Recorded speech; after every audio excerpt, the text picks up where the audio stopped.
दोस्तों आज सुहाग रात का दिन था। दुल्हन 16 श्रृंगार करके अपने सेज पर बैठी हुई थी, लेकिन चारों तरफ से खिलखिलाते फूलों के बीच आज उस दुल्हन का चेहरा मुरझाया हुआ था। इतने में ही दूल्हा भी आ जाता है और आते ही जब उस दुल्हन का घूंघट उठाता है तो खुशी के मारे पागल हो जाता है और लड़की से इंग्लिश में एक शब्द कहता है, I can't believe this, oh my God you are looking so beautiful. आप इतना खूबसूरत हैं, आप इतना अच्छी दिख रही हैं कि चांद को भी आप शर्मिंदा कर सकती हैं। मैंने अपने जीवन में, अपनी लाइफ में आप जैसी खूबसूरत महिला पहले कभी नहीं देखी। दोस्तों, दूल्हा इससे आगे कुछ बोले कि लड़की बोल पड़ती है, आज आपका दिन है, आज सुहाग रात है, आप इतना खर्च करके मुझको अपने घर लाए हैं, आपका मुझ पर हक बनता है, आप जो चाहे आज की रात वो कर सकते हैं। आपका मन करे तो मेरे जिस्मों के साथ खेलें, आपका मन करे तो मेरे साथ कुछ भी कर सकते हैं, मगर कल सुबह मेरी लाश को मेरे मायके वालों के पास भिजवा देना।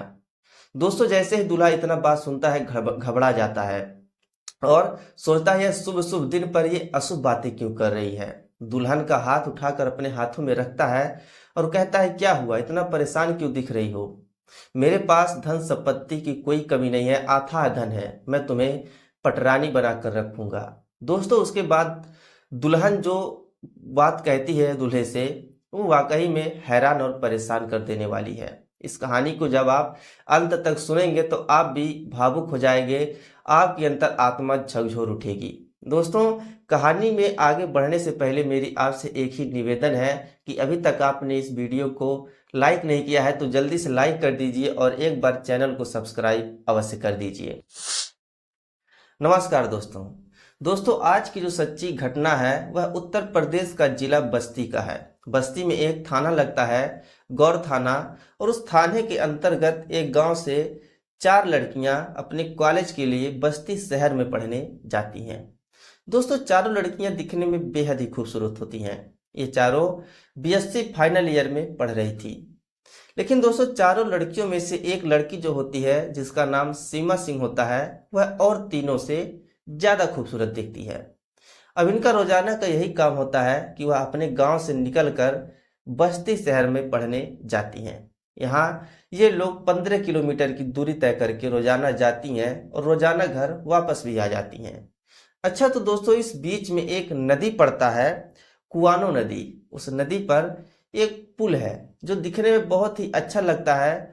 वहाँ का दृश्य बहुत ही सौंदर्य होता है। अक्सर यात्री लोग वहाँ पर उतर कर सेल्फी उल्फी लेते हैं, थोड़ा सा विश्राम भी करते हैं। वहाँ का नज़ारा बहुत ही खूबसूरत होता है। दोस्तों, ये जो चारों लड़कियां होती हैं, ये लोग भी जब वहाँ पर यात्रा करके जब पढ़ने जाती हैं तो उस पुल पर रुकती हैं, थोड़ा सा इंजॉय करती हैं। दोस्तों, उस पुल पर अक्सर कुछ मछुआरे मछली भी पकड़ते हैं, वो कांटी फेंक कर फंसाते हैं और मछली को ऊपर खींच लेते हैं। इन्हीं में से जो सीमा सिंह होती है दोस्तों, उसको मछली पकड़ता देखते हुए बहुत अच्छा लगता है। तो वह अक्सर उस पुल पर जब जाती है तो मछुआरों को देखती रहती है। उन्हीं मछुआरों में से दोस्तों एक का नाम सोनू निषाद होता है, जो अक्सर अपने कुछ नई टेक्निक के द्वारा ऐसा मछली पकड़ता है कि सबसे अधिक मछली उसी के पास आती है। इसीलिए अक्सर जब सीमा वहां पर रुकती है तो सोनू निषाद को देखती रहती है। दोस्तों, एक दिन ऐसे ही अचानक से सीमा के मन में आया कि क्यों ना मैं भी मछली पकड़ूं, और वह सोनू के पास जाती है, कहती है कि मुझे भी मछली पकड़ना है। सोनू कहता है, आप लोग कहाँ यहाँ कीचड़ में घुसी जा रही हैं, आप लोग बाहर जाइए, कीचड़ लग जाएगी, आप लोग पढ़ने लिखने वाली छात्रा है, दूर ही रहिए इन सब कामों से। सीमा कहती है कि क्या हुआ, मैं भी मछली खाती हूँ, मैं भी मछली पकड़ सकती हूँ, मुझे अच्छा लगता है, मैं तो मछली पकड़ूंगी, देखती हूँ तुम क्या कर लेते हो। सोनू इतने में मुस्कुराता है और कहता है कि ठीक है, आप लोग थोड़ा सा दूर ही रहिए, अभी मछली जब फंसेगी तो मैं आपको बताऊंगा। अच्छा, तो दोस्तों, कुछ ही क्षण बीते थे, एक बहुत बड़ी मछली उसके कांटे में फंस जाती है। सोनू कहता है, अरे पकड़ो पकड़ो, नहीं तो मछली भाग जाएगी। सीमा उधर से कांटे को खींचने की प्रयास करती है, लेकिन मछली बहुत बड़ी होती है तो वो भी अपना जोर उधर से लगाती है। सीमा मुस्कुराने लगती है, हंसने लगती है, कहती है कि मेरे बस की बात नहीं है, जल्दी से आओ, तुम भी हाथ लगाओ, नहीं तो तुम्हारी मछली अभी भग जाएगी। सोनू दौड़ कर आता है और सीमा को ऐसे पीछे से कांटे को पकड़कर वो मछली को खींचने की कोशिश करता है और मछली दोस्तों निकल जाती है। अच्छा, तो आज सीमा बहुत खुश होती है कि आज मैंने मछली पकड़ी है और खुशी खुशी घर चली जाती है। लेकिन यहाँ पर तो सोनू का काम बिगड़ चुका था। सोनू को रात में नींद नहीं आता है, वह रात भर उसी लड़की के बारे में सोचता रहता है। क्योंकि दोस्तों, जब वह दोनों मिलकर मछली को खींच रहे थे तो कभी सीमा का हाथ सोनू के हाथों में और कभी सोनू का हाथ सीमा की कमर पर या उसके अदर जगह शरीर पर स्पर्श होता है, तो वह कहीं ना कहीं सीमा से थोड़ा सा अट्रैक्ट हो गया था, आकर्षित हो गया था। दोस्तों, सोनू कैसे तैसे करके रात में तो सोता है, लेकिन सुबह जैसे होती है वह 8 बजे ही अपना कांटी लेकर उस पुल पर पहुंच जाता है। और इधर से जैसे ही चारों लड़कियां जाती हैं तो सोनू को देखकर हंसने लगती हैं, उसका मजाक बनाते हुए कहती हैं कि अरे यार, तुम पागल हो गए हो क्या? अभी तो कोई आया भी नहीं है और आज तुम सुबह सुबह ही आकर फाट पड़े। इतना कहकर वो लोग हंसते हंसते अपने कॉलेज चली जाती हैं। कॉलेज जाने के बाद छुट्टी होती है, 3 बजे लगभग छुट्टी होती है। और जब वो लोग चारों वापस आती हैं तो आज सोनू पहले से ही प्लान बनाकर एक मछली को अपने कांटे में फंसा कर रखा था, पहले से ही। और जैसे ही सीमा उसके कांटे के पास फिर आती है, सोनू कहता है पकड़ो पकड़ो, देखो फिर से मछली फंस गई। अच्छा तो दोस्तों, सीमा जो होती है आज 1 घंटा तक वहीं पर मछली मारने लगती है। काफी सारी मछली मारने के बाद वो लोग फिर चारों घर जाने लगती हैं। सोनू कहता है कि अरे, इस मछली पर तुम्हारा हक है, तुम भी ले जाओ, इसको बनाकर खाओ, बहुत मजा आएगा। सीमा कहती है अरे, मेरा नाम कटवाओगे क्या? मैं स्कूल जाती हूँ कि ऐसे ही रास्ते में मैं मछली लेकर अपने घर जाया करूंगी। दोस्तों, उसी में एक लड़की होती है जो चारों में से एक बोल पड़ती है। होती है ग्रुप में एक आध दो चंचल दिमाग की थोड़ा सा होती हैं, उसी में से एक बोलती है कि इतना ही मन कर रहा है तो अपने हाथों से बनाकर क्यों नहीं खिला देते। इतना कहकर वो चारों हंसते हंसते अपने घर चली जाती हैं। दोस्तों, ये बात सोनू अपने दिल पर ले लेता है। कल जैसे ही होती है, वो लड़कियां जब फिर अपने कॉलेज से पढ़कर वापस आ रही थी तो सोनू उनके लिए मछली भूनकर रखा था और आते ही बोलता है मैंने आपके लिए मछली बना कर लाया है, आप खा लीजिए, बहुत ही स्वादिष्ट मैं मछली बनाता हूँ। चारों लड़कियां हंसने लगती हैं, कहती हैं अरे यार, मेरी बातों को तुम सीरियस ले लिए क्या? मैं तो मजाक की थी। सोनू कहता है अरे कोई बात नहीं है, मजाक करें या सच सच में कहें, मैं तो बना कर ला दिया हूँ, अब आप लोग खा लीजिए, बिना खाए मैं नहीं जाने दूंगा। लड़कियां जब मछली को देखती हैं तो उनको भी लालच लग जाता है और भूखी भी रहती हैं, तो कहती हैं अच्छा चलो यार खा लेते हैं। चारों लड़कियां उस पुल के नीचे जाती हैं और सोनू भी उनके साथ जाता है। एकांत जगह पर बैठकर पांचों लोग मछली खाते हैं, उसी नदी से पानी पीते हैं, हाथ मुंह धोकर अब बाहर जाने लगते हैं। सोनू थोड़ा सा आगे चला जाता है और जो चारों लड़कियां होती हैं उन्हीं में से एक बोलती है सीमा को, अरे यार, ये तो तुम्हारे लिए मछली भून कर ला दिया, ये तो तुमसे प्यार करने लगा है। जो सीमा होती है इतनी में झल्ला जाती है, कहती है मैंने अकेली खाई ही क्या? तुम लोग भी खाई हो? ऐसा कैसे कह सकती हो कि वो मुझसे ही प्यार करता है, तुमसे भी कर सकता है। अच्छा तो एक दूसरी फ्रेंड भी बोल पड़ती है, कहती है नहीं, भले हम लोग खाए हैं लेकिन वो तो लाया था तुम्हारे लिए ही। अच्छा, ये लोग ऐसे ही हंसी मजाक करते हुए घर चले जाते हैं। अभी तक तो सीमा के अंदर इसके बारे में कोई भी थॉट नहीं आया था, कोई भी सोच नहीं आई थी, लेकिन जब उसकी दोस्त उसके बारे में ऐसा बात करती हैं तो ये भी सोनू के बारे में सोचने लगती है। अच्छा तो ये रात भर उसी के बारे में सोचती है। अब कहीं ना कहीं इसके अंदर भी सोनू के लिए प्रेम जाग उठा था और धीरे धीरे ये सिलसिला अब कुछ दिन चलता है। चलते चलते एक दिन सीमा सोनू के लिए समोसे लाती है, कहती है कि लो, मैं तुम्हारे लिए समोसे लाई हूँ, खा लो, दिन भर मछली मारते होगे, भूखे हो गए होगे। सोनू कहता है अरे वाह, क्या बात है, आप मेरे लिए समोसे लाई हैं। सीमा कहती है कि हाँ, आपने हमारे लिए मछली बनाकर लाए और मैं आपको उसी के बदले में समोसा खिला रही हूँ। अच्छा तो दोस्तों, जो सोनू होता है समोसा खाने के बाद कहता है मैंने तो आप लोगों को मछली पकड़ना भी सिखाया, आप लोग मुझे क्या सिखा रही हो? जो चारों लड़कियां होती है कहती हैं कि हम लोगों को क्या आता है, हम लोग पढ़ने लिखने वाले छात्रा हैं, हम लोग आपको क्या सिखा सकते हैं? अरे हाँ, पढ़ने लिखने वाले हैं तो आपको कुछ पढ़ना लिखना है तो मैं आपको बता सकती हूँ। सोनू कहता है कि पढ़ा लिखा तो मैं भी हूँ, मैं भी लखनऊ से डी फार्मा किया हूँ। इतने में दोस्तों चारों लड़कियां चौंक जाती हैं, अरे यार, ये तो पढ़ा लिखा है, मछली क्यों पकड़ रहा है? सीमा जाकर सोनू से पूछती है कि जब तुम इतने पढ़े लिखे हो तो यहाँ पर मछली क्यों पकड़ रहे हो? सोनू कहता है कि अक्सर मेरे माँ की तबीयत खराब रहती है, डॉक्टर ने बोला था कि मछली मीट उसको खिलाया करिएगा, उसका स्वास्थ्य थोड़ा सा ठीक रहेगा। और मैं जात का भी मल्ला हूँ, मेरा नाम सोनू निषाद है, मैं अक्सर अपने फैशन के लिए भी थोड़ा बहुत मछलियाँ पकड़ लेता हूँ। दोस्तों, यहाँ से जो सीमा होती है उसके दिल में सोनू अब जगह बना चुका था। सीमा जब घर जाती है तो उसी के बारे में सोचती रहती है। अच्छा, तो धीरे धीरे ये दोनों एक दूसरे से इतना आकर्षित हो जाते हैं कि नंबर भी एक दूसरे का ले लेते हैं, बातचीत होना शुरू हो जाती है। दोस्तों, पहले तो वह उस पुल पर ही मिला करते हैं, लेकिन धीरे धीरे जब मोबाइल से बातचीत होना शुरू होता है तो ये लोग अन्य जगहों पर भी मिलना शुरू कर देते हैं। अब ये दोनों एक दूसरे से बेहद ही प्यार करने लगते हैं। लेकिन कहते हैं ना कि प्यार को कितना भी छुपाओ, छुपने वाला नहीं होता है। एक दिन इस बात की खबर सीमा के घर वालों को लग जाती है। सीमा के घर वाले बेहद ही खतरनाक किस्म के आदमी होते हैं। सीमा का बाप ठेकेदार, सीमा का भाई और चाचा बड़े बिजनेस में लिप्त होते हैं। बहुत ही दबंग किस्म के आदमी होते हैं। जैसे ही इस बात की खबर उनको लगती है, एक दिन 4-5 लोगों को लेकर गाड़ी में बैठकर उस पुल पर पहुंच जाते हैं और बिना कुछ कहे बोले सोनू को लगातार पीटने लगते हैं। बहुत बुरी तरह से उसको पीटते हैं। जितने भी लोग रहते हैं वहां पर तमाशा देखते हैं कि आखिरकार ये लोग उस लड़के को मार क्यों रहे हैं। सोनू भी, उसको भी समझ में नहीं आता है कि आखिरकार मैंने ऐसी क्या गलती कर दी कि ये लोग अचानक से मुझे मारने लगे।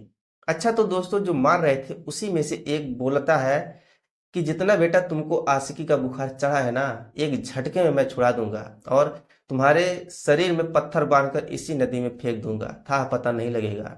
अब इतने में सोनू समझ जाता है कि ये बात किसकी हो रही है। अच्छा, तो दोस्तों, वो लोग वहां से मार पीट कर चेतावनी देकर वहां से चले आते हैं। अब सोनू वह पुल छोड़ चुका था। 6 दिन 7 दिन बीत जाते हैं, सोनू उस पुल पर वापस नहीं जाता है। लेकिन ये जो प्यार की बीमारी लगती है, लैला मजनू की जो कहानी है, वह झूठी नहीं है, वह इसी सच्चाई के आधार पर है।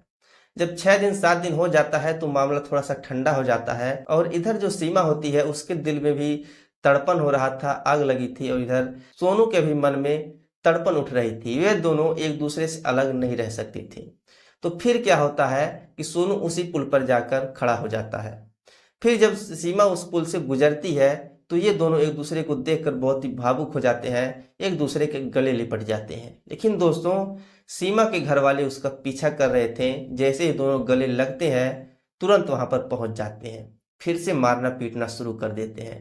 सीमा बीच बचाव कर रही थी, उसको साइड में ले जाकर पकड़कर खड़े हो जाते हैं और कुछ लोग सोनू को बहुत ही बुरी तरह से पीटते हैं। अगर सोनू वहां पर अपनी जान बचाने के लिए उस नदी में कूद जाता है। दोस्तों, इसके बाद वे दोनों एक दूसरे के लिए इतना पागल हो जाते हैं। कहते हैं कि जब जब भी प्यार पर पहरा पड़ा है, प्यार और भी गहरा होता चला गया है। दोस्तों, ये दोनों जाकर मंदिर में शादी कर लेते हैं भागकर। जब शादी कर लेते हैं तो सीमा के परिवार वालों को पता चल जाता है कि अब ये ऐसे काम बनने वाला नहीं है। वे लोग क्या करते हैं कि सोनू के ऊपर फर्जी एफआईआर करवा देते हैं, चोरी चकारी और भी 2-4 लगवा कर उसको 3 महीने के लिए जेल में भिजवा देते हैं। और इधर सोचते हैं कि क्यों ना मैं इसकी जल्दी से शादी कर दूं, फिर यहाँ पर मामला शांत हो जाएगा। दोस्तों, 3 महीने धीरे धीरे बीत जाते हैं और सीमा की शादी एक बड़े घराने में, जो कि जिला बलरामपुर पड़ता है, वहां पर एक पंकज सिंह नाम के लड़के से सीमा की शादी तय कर देते हैं। दोस्तों, जिस दिन सीमा की शादी होती है, जब सीमा रात को अपने सेज पर उदास मुरझाया हुआ चेहरा लेकर बैठती है और पंकज जब उसके पास आता है तो उसका घूंघट उठाकर देखता है कि इतनी खूबसूरत लड़की मैंने अपनी जिंदगी में कभी नहीं देखती। वह पागल हो जाता है और इंग्लिश में कहता है कि you are looking so beautiful. लड़की कहती है, भाड़ में जाए तुम्हारी इंग्लिश, आज की रात आपकी है। आप मुझे शादी करके लाए हैं, आज सुहाग रात है, आज की रात सुहाग की होती है। आपको जो मर्जी मेरे साथ कर लीजिए, मैं आपको कुछ नहीं बोलूंगी। आप चाहे मेरे जिस्म से खेलिए, मेरे शरीर से खेलिए, मैं आपको कुछ नहीं बोलूंगी, लेकिन कल मेरी लाश को मेरे परिवार वालों के पास भेज दीजिएगा। दूल्हा उसको समझाने की बहुत कोशिश करता है, लेकिन सीमा नहीं समझती है। वह कहती है कि आपके पास सिर्फ एक ही रात है। इतने में ही दूल्हा भी झल्ला जाता है। कहता है कि अभी तक तो मैं प्यार से तुमसे बात कर रहा था, अब देखता हूं कि तुम कैसे मरती हो, तुम मर के तो दिखा दो। सीमा कहती है कि कभी तो कभी आप मुझे छोड़कर बाहर जाओगे, जैसे ही आप जाओगे मेरा मरा हुआ शरीर ही पाओगे। अच्छा, तो दोस्तों, दूल्हा कुछ नहीं बोलता है, बाहर जाता है। 2 मिनट के अंदर ही सोनू को साथ लेकर आता है। सोनू जैसे ही अंदर आता है, बोलता है, सीमा सीमा तो खुशी से पागल हो जाती है। अरे यार 2 मिनट बाहर क्या गया, ये तो सोनू को लेकर तुरंत अंदर कैसे चला आया, और उसी बेड से छलांग मारकर सीधे सोनू के जाकर गले लग जाती है। अब सीमा को ये नहीं समझ में आ रहा था कि ये चल क्या रहा है, मेरे साथ कोई बड़ी साजिश रची जा रही है, कोई खेल खेला जा रहा है, या मैं सपना देख रही हूँ। वह सोनू के गले लिपट कर रोने लगती है। और इधर से जो पंकज के रिश्तेदार वाले आए थे, 4 लोग आते हैं, द्वार पर खड़ा होकर इधर ताली भी बजाने लगते हैं। अब सीमा और कंफ्यूज, ये चल क्या रहा है। सब लोग हंसने लगते हैं, ताली बजाते हैं। तब पंकज सारी सच्चाई को बताना शुरू करता है। दरअसल दोस्तों, जिस दिन सीमा की शादी रहती है उसी दिन सोनू का बेल भी रहता है, जेल से उसी दिन छूटता है। और सीमा विदा होने से पहले अपनी एक दोस्त से एक खत लिखा था, एक चिट्ठी लिखी थी सोनू के लिए कि मैं तो अपने परिवार वालों के कहने पर शादी कर ले रही हूँ, मेरी शादी होने के बाद उनका मुझ पर से हक हट जाएगा, लेकिन अगले ही दिन मेरी लाश मेरे घर वालों के पास पहुंच जाएगी। आप निश्चिंत रहना, मैं आपके बिना किसी के साथ नहीं रह सकती हूँ। जैसे ही सोनू अपने घर आता है और उस चिट्ठी को पाता है तो वह बहुत ही पागल हो जाता है और कार्ड ढूंढने लगता है। जो भी कार्ड छपे थे उसमें जब देखता है, एड्रेस देखता है, तो वह तुरंत गाड़ी पकड़कर बलरामपुर चला आता है। बलरामपुर आते ही सोनू देखता है कि ये तो पंकज है, जो कि मेरे साथ डी फार्मा कर रहा था, पढ़ रहा था। दोस्तों, पंकज भी उसको देखकर हैरान हो जाता है, अरे यार मैंने इसको तो बुलाया नहीं, और भी दोस्त आए हैं, लेकिन ये अचानक से कहाँ आ गया। दोनों बहुत खुश हो जाते हैं, दोनों आपस में एक दूसरे से गाली गलौज करके बात करने लगते हैं। कैसे तो दोस्त मिलते हैं, थोड़ा सा गाली साली शुरू हो जाती है, आपस में बात करते हैं। तब जो सोनू होता है सारी बात को पंकज से बताता है। पंकज कहता है, यार देखो आज मेरी शादी है, आज के दिन ऐसा उल्टा सीधा बात, ऐसा मजाक मत करो। सोनू कहता है, हाँ यार यही सच्चाई है, मैं उसी लड़की से प्यार करता हूँ। पंकज कहता है, यार तुम मुझे बता रहे थे कि तुम्हें लड़के से प्यार करते हो, लेकिन ये लड़की वही है। सोनू कहता कि हाँ यार ये लड़की वही है। पंकज ये बात अपने पिताजी से बताता है, और उसके पिताजी एक बहुत बड़े वकील होते हैं। वह सोनू से कहते हैं, बेटा देखो तुम तो अभी उससे शादी नहीं कर सकते हो, अगर तुमने जबरदस्ती करना चाहिए तो वो लोग तुम्हें मारकर फेंक भी सकते हैं, इसीलिए तुम शांत हो जाओ। और वो लोग एक रणनीति बनाते हैं। पंकज कहता है, देखो अगर तुम्हारा प्यार सच्चा होगा मैं उसको शादी करके लाऊंगा, अगर तुम्हारा प्यार सच्चा होगा, अगर वह मुझे नहीं छूने देगी या कुछ भी अगर तुम्हारे बारे में बता देगी तो मैं उसको तुमको सौंप दूंगा। और ये सब शादी करने के लिए भले जाते हैं, लेकिन ये एक फॉर्मेलिटी होती है। पंकज कहता है, मैं शादी करके लाऊंगा, अगर वो लड़की नहीं मानेगी तो मैं उसे तुमको सौंप दूंगा। इसीलिए दोस्तों, जब सीमा उस स्टेज पर बैठी थी, पंकज उसको थोड़ा सा धमकाने की भी कोशिश करता है, उसको मनाने की भी कोशिश करता है, लेकिन सीमा एक बात उसकी नहीं मानती है। तब पंकज समझ जाता है कि हाँ वास्तव में ये लड़की सोनू से ही बेहद प्यार करती है। अच्छा तो दोस्तों, उस कमरे में सब लोग अब मिल जाते हैं, पंकज के पिताजी भी आ जाते हैं, कहते हैं बेटा अब इस लड़की पर सिर्फ और सिर्फ तुम्हारा हक है, इसके लिए मैं तुम्हारे लिए केस लड़ूंगा, अगर वो लोग कुछ कहते हैं तो मैं तुम्हारे लिए कोर्ट तक मैं पहुंच जाऊंगा और तुमको अब कुछ नहीं होने दूंगा। आप इस लड़की के साथ अब अपना जीवन बसर कर लीजिए। दोस्तों, इसके बाद पंकज अपने दोस्त को सोनू को गाली देते हुए कहता है, जा बे अपना सुहागरात मना, अब क्या उदास खड़ा है, लेकिन हाँ मेरे लिए भी एक ऐसी ही लड़की ढूंढना। पंकज ये हंसते हुए बात कहता है सोनू से, और सोनू भी हंसने लगता है। उस कमरे में सारे लोग होते हैं। दोस्तों, ये कहानी फिर यहीं पर समाप्त हो जाती है। कहानी कैसी लगी कमेंट बॉक्स में जरूर बताइए। मिलते हैं फिर अगले वीडियो में, तब तक के लिए नमस्कार।